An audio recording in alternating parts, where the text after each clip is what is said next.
leitoras e leitoras, eu sou Natália Del Couto Simas e esse é o Conto Livro. No episódio de hoje eu vou mostrar para vocês que tá tudo bem escolher um livro pela capa. Às vezes vai ser a escolha mais acertada que você vai fazer naquele dia. Segue a sua intuição mesmo. O livro de hoje eu vou falar sobre os Ossos dos Mortos, de Olga Tokarczuk. Esse é o nome dela e eu vivo esquecendo.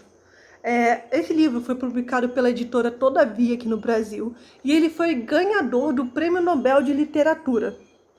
Eu fiquei muito feliz de uma mulher ter ganhado o Prêmio Nobel de Literatura, mas não foi esse o motivo de eu ter escolhido esse livro. O motivo mesmo foi a capa, gente. Olha que coisa mais gracinha. Olha isso.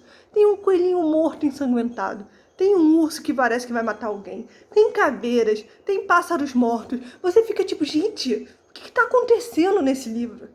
A história é contada pela dona Janina, uma senhorinha polonesa que tem por volta de 70 anos. Quer dizer, o livro não dá essa ideia. Eu imagino que ela tenha mais ou menos essa ideia, essa idade. Ela mora sozinha num desses vales isolados da Polônia, fazendo fronteira com a República Tcheca.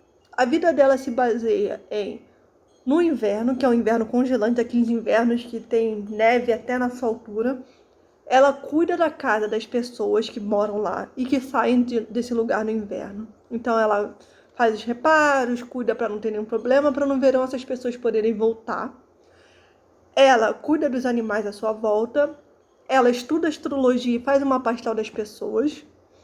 E ela traduz poesia. Essa é a vida da dona Janina, até que começa o livro.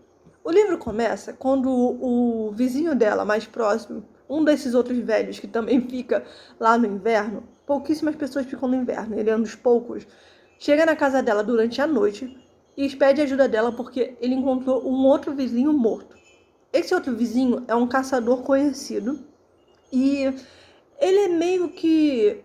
ele vive de caça ilegal, essas coisas. Ele e a dona Janina já não se davam muito bem.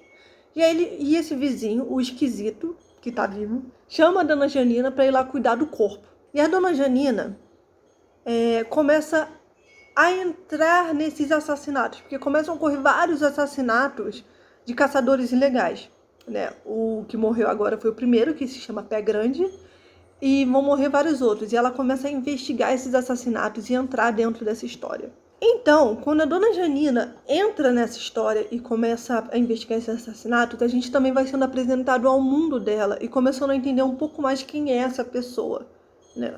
Porque uma senhorinha isolada no meio de um vale nevando realmente é uma pessoa meio estranha. E a gente vai entrando na mentalidade dela a partir do momento que ela vai pensando sobre as coisas que ela vai vendo. Ela vai conversando com caçadores ilegais, ela vai conversando com a polícia e você vai sabendo as opiniões dela. E é sobre essas opiniões que eu vou falar aqui nesse vídeo. O primeiro momento desse livro, e que já é bem incômodo, fala sobre a condição da pessoa idosa na nossa sociedade. Mais especificamente, a condição da mulher idosa na sociedade. Vamos pensar um pouquinho aqui. Hoje em dia, tudo é focado em produzir. Nós temos que produzir, produzir, produzir. Tem inclusive um escritor coreano que mora na Alemanha, que eu não vou saber falar o nome dele agora, que ele fala que hoje em dia nós não precisamos mais ter patrões, né? Aquela figura que principalmente o Marx comentava muito do patrão, o capitalista. A gente não precisa mais disso, porque isso está tão intrincado na nossa cabeça que nós somos os nossos próprios patrões.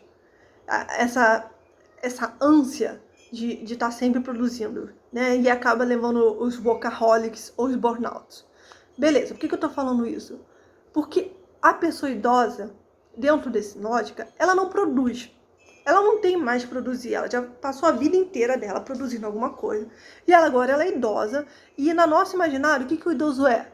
Chato. É uma pessoa que tá ali incomodando a gente, que dá trabalho, às vezes dá trabalho para a família, aí a família bota no asilo, joga para um lado, joga para o outro, quem cuida do idoso, porque essa é a imagem do idoso. Eu vejo muitos jovens, por exemplo, que não tem saco para falar com o idoso, né? Que ficam tipo, é aquele velho chato. Então, a Janina, que é a nossa personagem principal do livro, ela é uma senhora idosa. Embora eu tenha ouvido críticas de que 70 anos não é uma senhora idosa, vamos fingir que ela tem 80, tá? Ela é uma senhora idosa e, pior ainda, ela é uma senhora idosa solteira. A gente não sabe se viúva, se nunca casou, não fica muito explícito no livro a condição patrimonial dela. E vive sozinha. Ou seja, ela não cumpre seu papel de mulher, que é cuidar de alguém. Ela não cumpre seu papel na sociedade de produzir, porque ela é uma pessoa que está vivendo a vida dela de boas, né? Ela não sai e trabalha 12 horas por dia para dar dinheiro para um patrão. Ela, no máximo, dá aula numa escola primária. E ela tá ali, e as pessoas, e o livro meio que se baseia nas pessoas de saco cheio dela. E ela quer contar as teorias dela, ela quer falar as impressões dela sobre a vida, e ninguém quer ouvir a dona Janina. Então isso é muito incômodo, e isso mostra muito bem como que isso funciona, porque é assim mesmo. Você deve pensa muito bem como é que você está tratando os idosos, porque às vezes a gente não tem saco para ouvir o que eles querem dizer. Eles não estão produzindo nada, eles não servem ao capitalismo. E aqui, já que eu estou falando sobre isso, por exemplo, o coronavírus, ele mostra muito bem essa questão dos idosos. Porque ninguém está pensando nos idosos agora. Os idosos estão presos em casa ainda. Nós, jovens, achamos que a gente pode ficar saindo por aí, porque a gente não é grupo de risco, enquanto as pessoas idosas ainda estão presas em casa. E ninguém está parando para pensar como que essas pessoas idosas estão lidando com isso. Tem idoso em depressão, tem idoso sozinho, tem idoso que está tendo que sair na rua para fazer as coisas. E a gente não para para pensar nessas coisas, porque o idoso não serve à sociedade. E se não serve, a gente descarta. Outro tema que também está presente nesse livro e que molda todo o livro é a questão dos direitos dos animais. Não é que a dona Janina, a nossa personagem principal, trabalhe numa ONG, no Greenpeace ou nessas coisas. Não, mas ela tem opiniões fortes sobre como os animais devem ser tratados pela nossa sociedade. E uma das opiniões muito fortes dela é: não matem os animais, né? Só que a Polônia, assim como vários outros lugares do mundo, mas pelo que eu entendi, a Polônia, a partir desse livro, é um lugar onde a caça faz parte da cultura do povo, né? E mesmo ela sendo proibida em algumas épocas, por exemplo, em épocas de procriação ou enfim, essas épocas que não podem caçar, as pessoas continuam caçando ilegalmente. E a dona Janina, ela tem grandes reclamações sobre isso. E tem até um momento do livro em que ela faz um discurso maravilhoso sobre essa situação, e sobre como é hipócrita a gente falar sobre vida, sobre amor, principalmente na Polônia, que é um país muito cristão, ao mesmo tempo que a gente passa na rua do lado de um açougue cheio de pedaços de animais e cadáveres, porque é isso que o açougue é, uma loja de cadáveres, né? Ela fala que a nossa sociedade ela ficou cega para esse crime que acontece com os animais e que é o dever da humanidade cuidar dos animais para que eles possam evoluir. Enfim, eu não vou falar muito bem a teoria dela, porque eu acho que vocês merecem ler esse discurso no livro da forma como ele foi escrito, que é ao mesmo tempo lindo e divertido. A grande discussão da Janina, e que coloca ela e que faz o mote desse livro, é que ela começa a acreditar que todos esses caçadores ilegais que estão sendo mortos, vão sendo encontrados assassinados durante o livro, foram mortos pelos animais. Os animais estão se vingando desses caçadores. E ela tenta falar isso para a polícia. Ela escreve cartas dizendo a teoria dela. Ela usa astrologia para falar sobre isso, porque a dona Janina ela é uma grande fã de astrologia.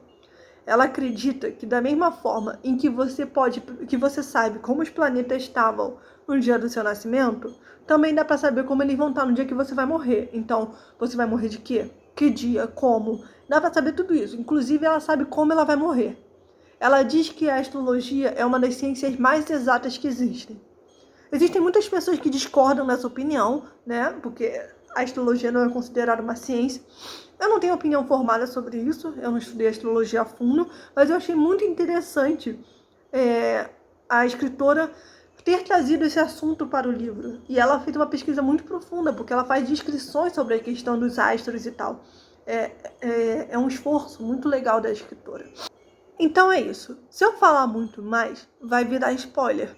Todo mundo ficou me controlando, Natália, não dá spoiler do livro. E é por isso também que esse livro demorou tanto a sair. Porque eu tive que fazer uma seleção do que eu podia falar ou não falar, de forma a não trazer spoiler. E para mim o spoiler, ele vai muito além de você saber o que vai acontecer no livro. O spoiler também, ele é uma questão sobre sensações. Quando você lê um livro, ele te traz certas sensações mesmo. É quase quando você come aquele docinho, você sente aquele gosto. E se eu te falar uma coisa sobre o livro, eu tiro esse doce. E eu não gosto de tirar doce de criança nenhuma, nem de adulto, e principalmente de velhos, coitados velhos na nossa sociedade. Então, eu não posso falar mais nada, mas se vocês já leram o livro, ou quando vocês lerem, venham falar comigo. Eu adoro conversar sobre isso. Vamos discutir, vamos falar sobre morte, sobre assassinato de animais, sobre astrologia, qualquer coisa, ok? Muito obrigada por terem assistido um livro, ou assistido um vídeo. Se vocês gostarem, dê like, compartilha, comenta. E muito obrigada, um beijo e até o próximo vídeo. Tchau, tchau!